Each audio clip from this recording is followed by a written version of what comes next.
Ok, pessoal, bom dia mais uma vez. É bom estar com vocês, participando novamente da Sala 57 e poder compartilhar em alguns momentos uma reflexão sobre um pouco sobre o estilo de vida e também, durante a semana, a gente concluir finalmente o nosso estudo do livro O Grande Conflito.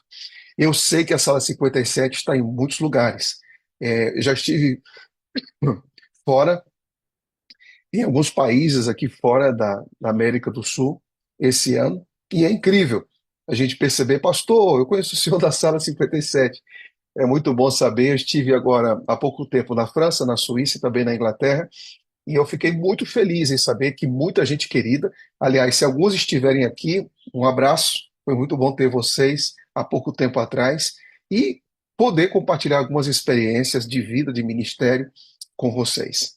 Bom, a partir de agora a gente começa, não seria uma série, mas uma reflexão talvez de 2 dias, hoje e amanhã, tratando sobre estilo de vida. E eu queria convidar você para abrir sua Bíblia agora, no livro de Romanos, no capítulo número 1. Romanos, capítulo número 1. Para que a gente trabalhe um pouco sobre estilo de vida, é muito importante nós sabermos qual é a posição do Evangelho em nossa vida, tá certo? Qual é a posição, aonde o Evangelho se encontra em nossa vida, para que a gente tenha uma visão mais equilibrada do que significa Evangelho. Então, quando nós compreendermos o Evangelho, nós vamos compreender melhor o que significa vida cristã. Tá?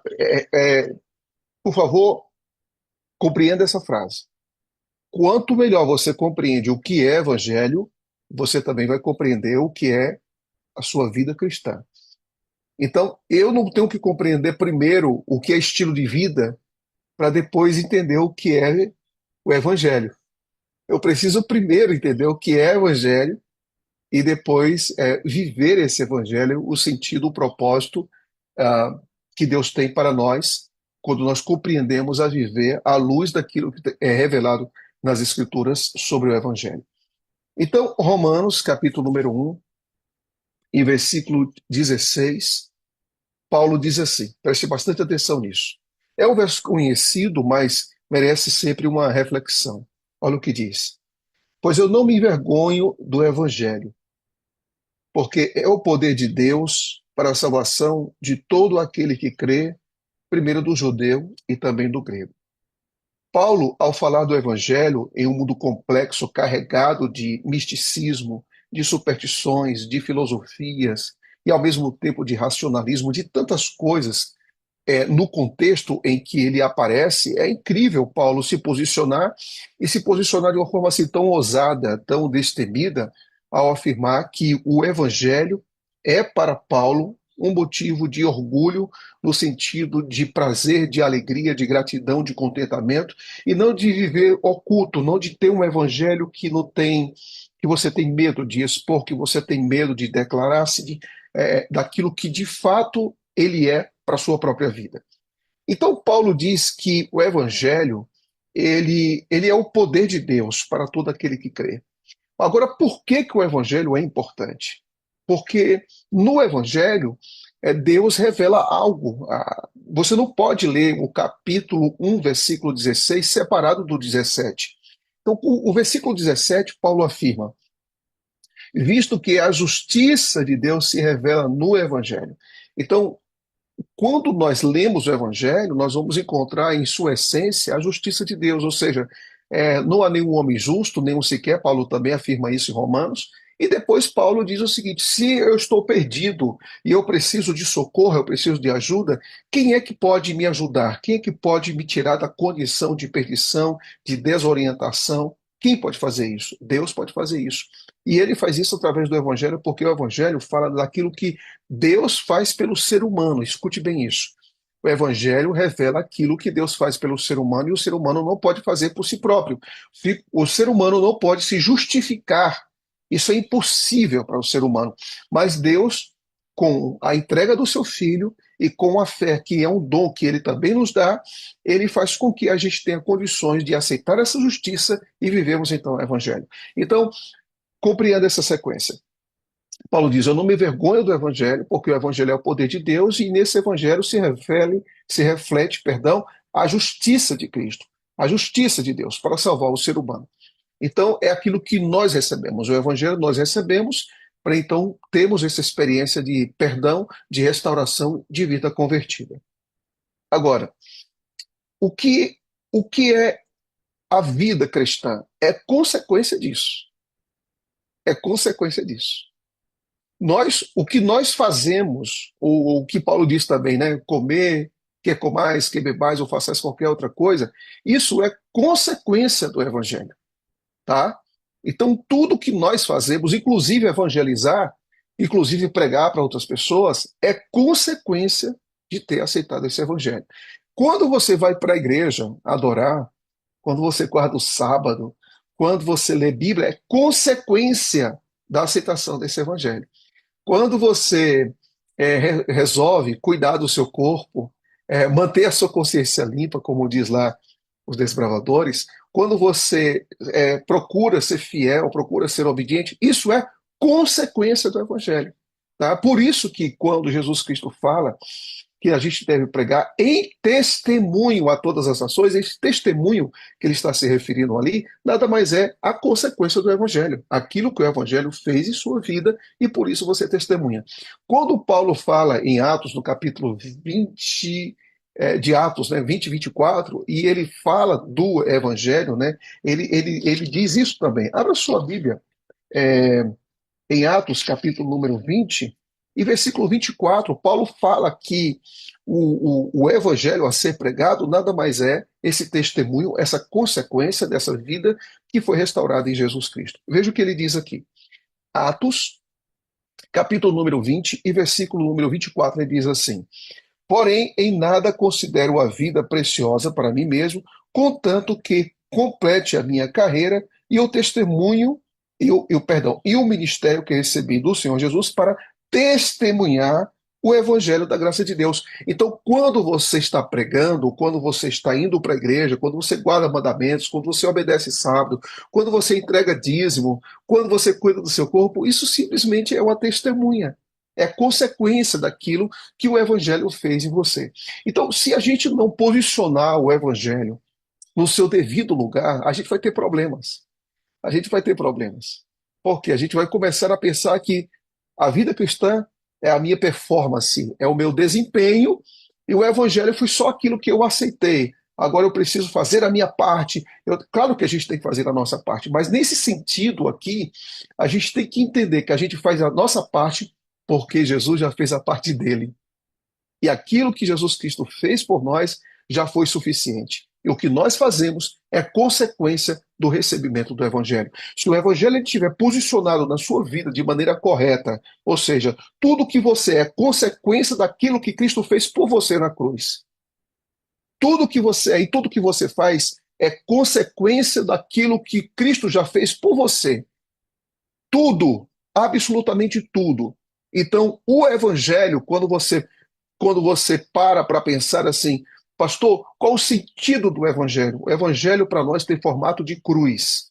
É a entrega de Jesus por nós. É aquilo que Jesus Cristo fez por nós. Então, quando nós aceitamos aquilo que Cristo fez por nós, como consequência, nós testemunhamos, como consequência, nós obedecemos, como consequência, nós falamos, como consequência, nós caminhamos com Cristo. Então, o Evangelho é a base de tudo. E o Evangelho tem formato de cruz, ou seja, é aquilo que Cristo fez por mim e aquilo que Cristo fez por você.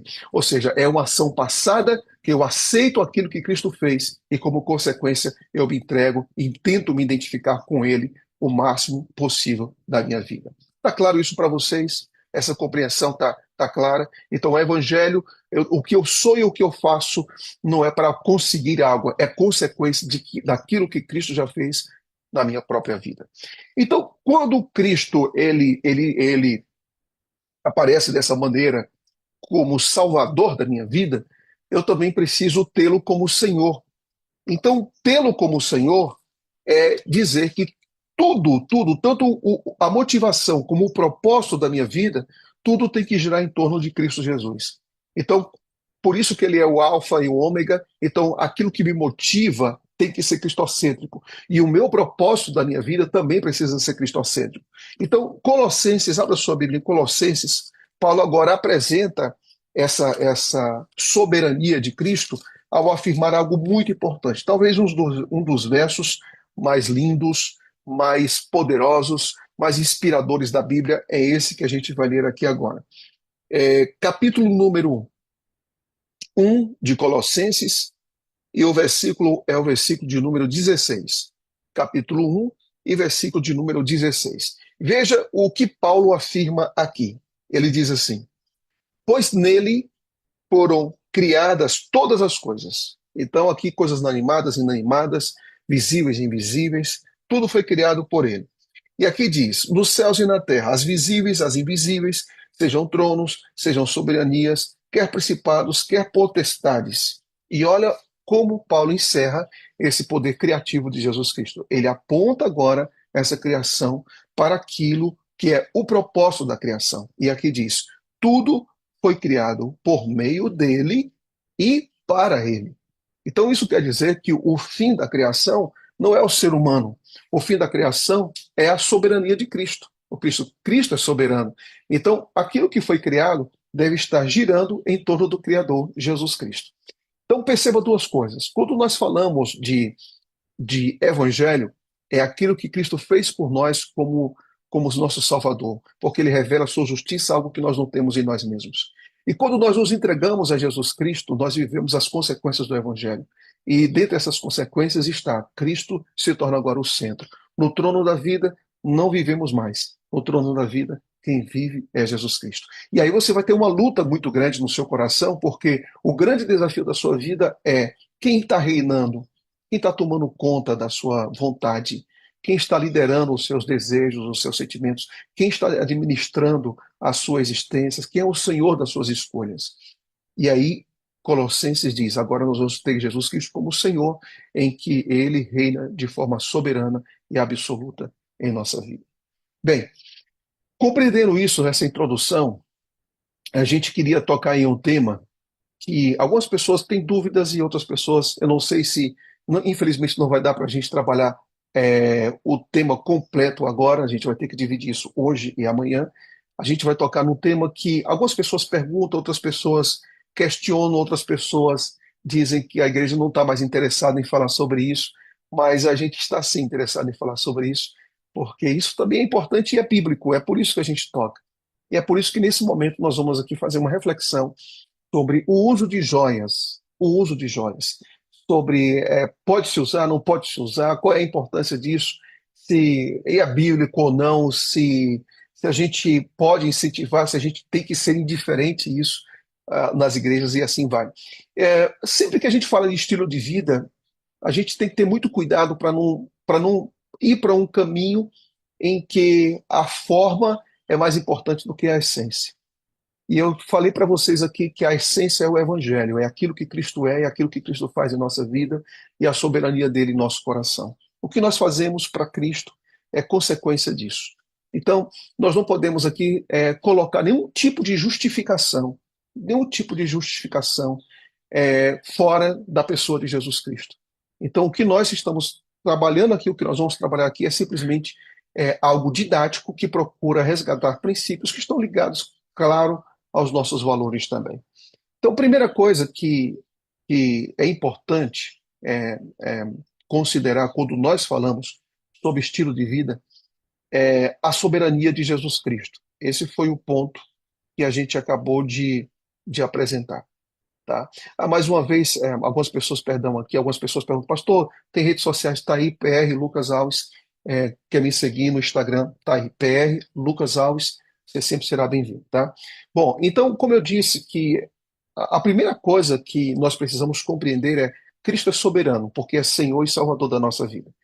E aqui no livro do Ângelo Manuel Rodrigues, Uso de Joias, página 14, ele diz assim: a soberania de Cristo abrange todas as dimensões do ser humano, e ao fazê-lo transforma e enriquece a nossa vida. Então nós não estamos falando nesse ponto aqui para deixar alguma marca de legalismo, para alguma coisa formal, não, não. Nosso propósito aqui é ir para a Bíblia, é reconhecer a soberania de Cristo, é reconhecer que Cristo é Senhor e Salvador, e como algumas dúvidas têm surgido no nosso meio, a gente está procurando, de alguma forma, esclarecer alguns pontos. Então, primeiro, vamos entender um pouco do conceito do que significa ornamentos, tá? Ornamentos. E o conceito para ornamentos é esse aqui, para joias, né? Ornamentos feitos de diferentes materiais, com diferentes funções, os quais podem ser colocados diretamente sobre o corpo ou sobre os trajes de uma pessoa, a fim de realçar a aparência do indivíduo, estabelecer talvez distinções sociais e comunicar convicções pessoais. Esse seria o sentido do uso de joias. Primeiro, nós vamos compreender, vamos dar um vistaço sobre o uso de joias no Antigo Testamento. Então, você vai perceber que existe assim uma aplicação ou aplicações variadas quando esse tema é tocado no Antigo Testamento. Amanhã a gente vai tocar sobre o Novo Testamento. Então, primeiro, nós vamos encontrar algumas referências sobre joias, como Provérbios 25:12, e essas referências se referem de forma muito específica a adornos.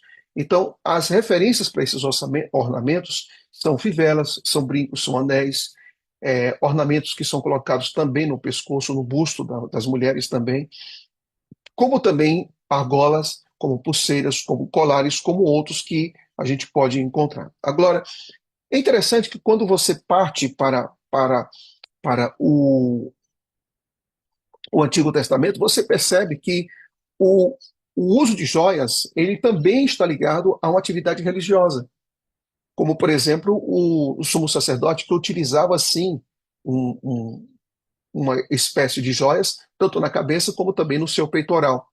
Agora, é interessante nós entendermos essa função, o papel e a aplicação desse uso. Em primeiro lugar, é importante dizer que é, esse sacerdote só utilizava essa joia ou essas joias quando estavam exercendo sua função.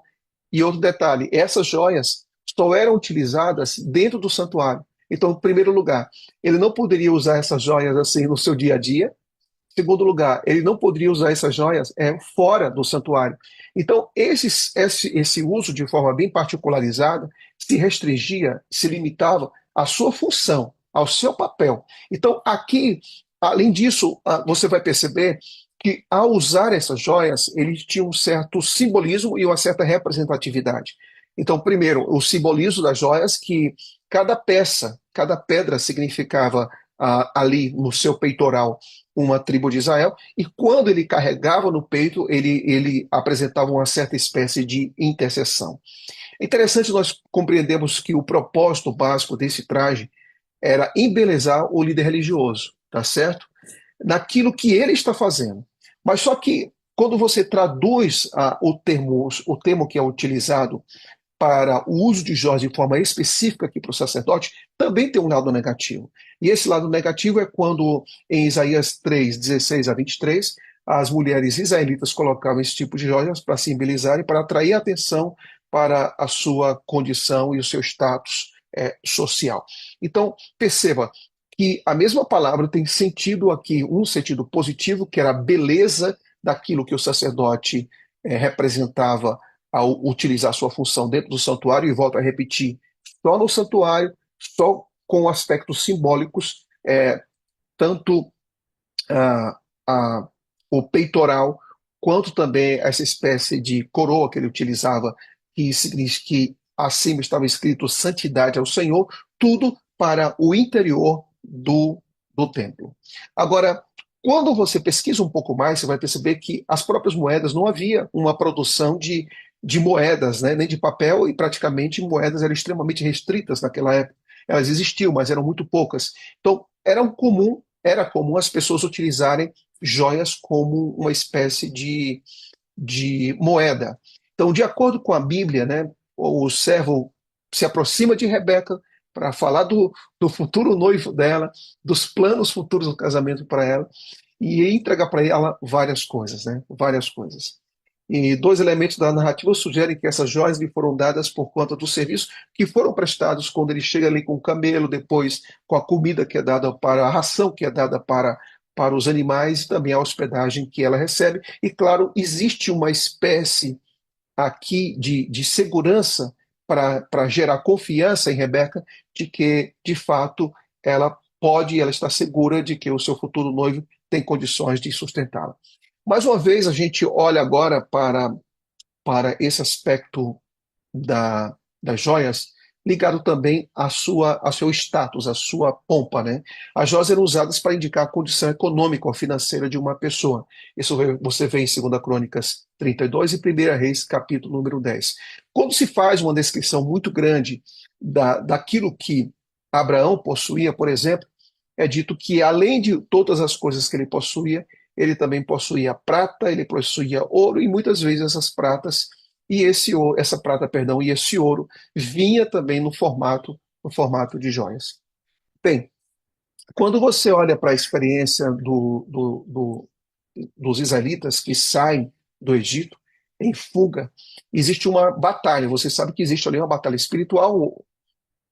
Você vê nos capítulos anteriores de Êxodo 11 que houve sim ali as pragas foram derramadas, né, foram totalmente dirigidos ao Egito e o povo de Deus foi protegido, mas existe uma batalha. Essa batalha, ela fica tão evidente que quando os israelitas pedem os recursos, as joias, né, que seria uma espécie de dinheiro pelo sacrifício, pelos 400 anos de escravidão, praticamente, que eles tiveram dentro do Egito, aí se usa um termo hebraico que se chama nassau, que significa despojar. E despoja é justamente um termo que é utilizado no sentido de guerra, né? E nesse momento, então, Êxodo capítulo 11, versículo 2 diz que todo homem peça a seu vizinho e toda mulher a sua vizinha objetos de prata e objetos de ouro. E claro, dentro desses objetos de prata e de ouro estava também o uso de joias. E é interessante que, posteriormente, quando você olha a construção do santuário, essas joias elas foram também colocadas a serviço da construção do santuário. Ok? Depois, além de você ver como uma espécie de moeda e como também uma espécie de status, as joias também no Antigo Testamento, ele tem um aspecto de se referir à posição que as pessoas ocupam com o uso daquele tipo específico de joias. Então, por exemplo, a figura do rei, ela representa isso. Quando você encontra a descrição da morte, né, tanto da entronização de Saul quanto da morte de Saul, você vai ver que, especialmente lá, logo no finalzinho de 1 Samuel, quando se vai falar sobre a morte de Saul, você vai encontrar lá que um servo encontra a coroa e encontra também um bracelete e diz: "Nossa, isso aqui pertence a Saul", porque aquilo ali era um símbolo de poderio, de posição que Saul estava ocupando. Então a coroa pode ser tecido de metal, pode ter sido adornada com joias e era usada também pelos reis israelitas para fazer a identificação de que fato ali era o rei. Agora, um outro detalhe também que chama importante, que é importante, né, é que também tanto isso era aplicado para o homem como status, como também para as mulheres, né? Então você percebe, por exemplo, na experiência de Esther, ela recebe braceletes, ela recebe correntes também para significar que agora ela está ocupando o lugar da Vasti. Vestidos de linho cobertos também com joias, então isso também apresenta um novo status para alguém que está mudando de posição. Então, um outro exemplo também que me chama muita atenção é no caso de Amã. Então, quando você olha para a experiência de Amã e de Mardoqueu, o rei Assuero entrega para Amã uma espécie de anel, sinete, e nesse anel ele é carregado de autoridade. Ele é colocado cheio de autoridade. É a mesma experiência quando você encontra Dario também, que ele tem que selar ali a decisão que ele toma, porque com seu anel que representa a autoridade. Posteriormente, esse anel sinete, ele sai das mãos de Amã e vai então para Mardoqueu para proteger o povo. E agora você também leu, eu já tinha apresentado isso antes, mas você também lê e vê comigo aqui agora na tela a função religiosa, que era uma lâmina de ouro presa à coroa do sumo sacerdote, como a inscrição que era escrito em ouro, né? Santidade ao Senhor. Então, isso representava a natureza do seu trabalho. Então, se você disser o seguinte, pastor, a Bíblia, ela condena o uso de joias de maneira geral? Não existe isso dentro da Bíblia. Não existe uma condenação sumária do uso de joias, porque nós vimos aqui que o sumo sacerdote utilizava joias. Que o uso de joias também ele era utilizado para comércio ele tinha símbolo de status e tinha também um fim religioso. Agora, existe sim o uso negativo, não apropriado do uso de joias, e esse uso de joias nós vemos aqui em Isaías capítulo número 3, no Antigo Testamento, que quando era apresentado para a pompa, para o orgulho, para a satisfação própria, para uma espécie de vaidade, sim, isso era condenado dentro dentro da própria Escritura, ok? Mas continuando mais um pouco, a gente vê que a beleza do uso das joias do sumo sacerdote nos convence do seu lado sagrado, da importância, da relevância, da representatividade do seu ministério. Também nós vamos encontrar que havia também uma espécie de joias que era muito utilizada também no Oriente Médio, que eram chamadas as badanas. E essas badanas eram uma espécie de, como você está vendo aí na tela, uma espécie de colar com meia-lua. E muitas vezes esse colar com meia-lua estava ligado também a algumas deidades egípcias e orientais. Como foi dito também, além disso, Isaías faz uma descrição bem interessante sobre o uso de joias, e ele também apresenta esse uso de joias como ligados a rituais que estavam ligados a aspecto funerário, a um aspecto funerário, ou aspectos funerários também, como também algum tipo de bênção. Então havia uma espécie de um ritual que não era necessariamente religioso, mas também envolvia magia. Como foi dito anteriormente, no livro de Êxodo, no capítulo 30, como também no capítulo 31 de Números, nós vamos encontrar aqui o uso de joias como ofertas. Então, quando o povo despoja ali os egípcios, no capítulo número 11 de Êxodo, e eles vão então para Canaã, em algum momento de grande necessidade, eles não tiveram batalhas praticamente com ninguém, eles não tiveram aqueles tesouros, né, que foram adquiridos por Davi. Aliás, os tesouros adquiridos por Davi foram depois colocados no templo e colocados como uma espécie de garantia para a construção do templo de Salomão, e com certeza boa parte desses despojos aí tinham joias também. Então, tanto joias foram utilizados para a construção do templo, né, do tabernáculo, como também uma quantidade enorme de dinheiro, como também de moedas, como também de joias, foram utilizados na construção do Templo de Salomão. Em Êxodo 33, versículo 4 a 6, encontramos aqui um incidente no qual Deus ele faz aqui um pedido muito sério para os israelitas. E eu gostaria que vocês abrissem suas Bíblias agora neste capítulo, que para mim é muito importante e cabe aqui uma reflexão muito boa. Ah, Êxodo capítulo número 33. Em Êxodo 33, você primeiro precisa compreender um pouco o que vem antes. O que vem antes é interessante, muito importante você compreender o contexto, né, aquilo que está de forma assim, muito abrangente, e depois você vai se tornando muito específico. Então, se você acompanhar ah, o capítulo 29, o capítulo 28 de Êxodo, ele vai falar do papel dos sacerdotes, das vestes dos sacerdotes.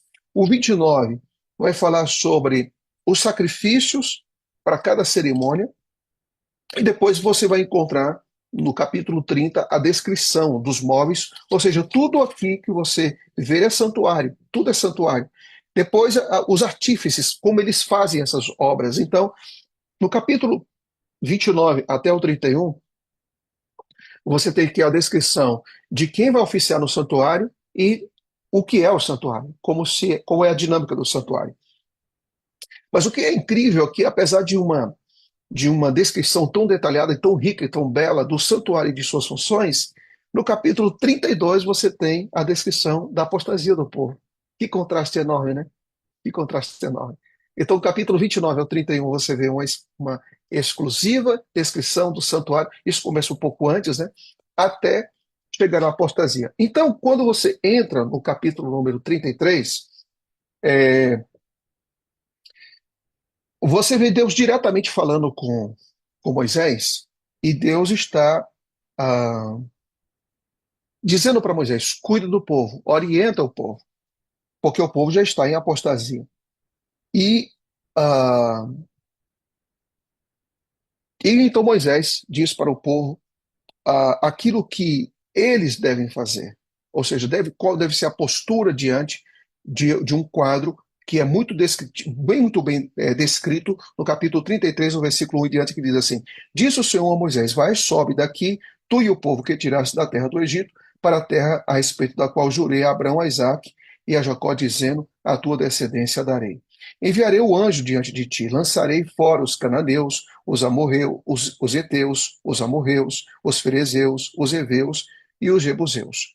Claro, Moisés já havia intercedido pelo povo. O povo estava se arrependendo. No capítulo 32, do 30 até o 35, é o arrependimento do povo, tá? Moisés intercede e ali existe, então, o arrependimento. Então, eles prosseguem agora, eles se propõem agora a seguir ao Senhor. E veja o que diz. Sobe uma terra, versículo 3 do capítulo 33, a uma terra que emana leite e mel, e eu não subirei no meio de ti, porque és povo de dura cerviz, para que não te consuma eu no caminho. Ouvindo o povo estas notícias, pôs-se a prantear, e nenhum deles vestiu seus atavios ou seus ornamentos. E veja o que diz o versículo 5 e o versículo número 6. Portanto, o Senhor tinha dito a Moisés: Dize aos filhos de Israel: És povo de dura cerviz. Se por um momento eu subir no meio de ti, te consumirei. Tira, pois, olha só, tira, pois, de ti os atavios, para que eu saiba o que eu de fazer, o que hei de fazer. Então, os atavios aqui são as joias. Os atavios aqui são os ornamentos. Os atavios aqui são justamente aquilo que Deus diz: olha, vocês se arrependeram genuinamente, no capítulo 32, versículo 30 ao 35. Então, eu quero agora que vocês me deem evidências disso. E no versículo 6 diz: Então os filhos de Israel tiraram de si seus atavios desde o Monte Horebe em diante. Essa palavra, desde o Monte Horebe em diante, Richard Davidson, que é um especialista em hebraico, ele diz o seguinte: que essa era uma ação, não era uma ação temporal, não era uma ação particular para aquele momento, mas era uma ação contínua. Ou seja, que eles não deveriam mais introduzir joias em seus próprios atavios.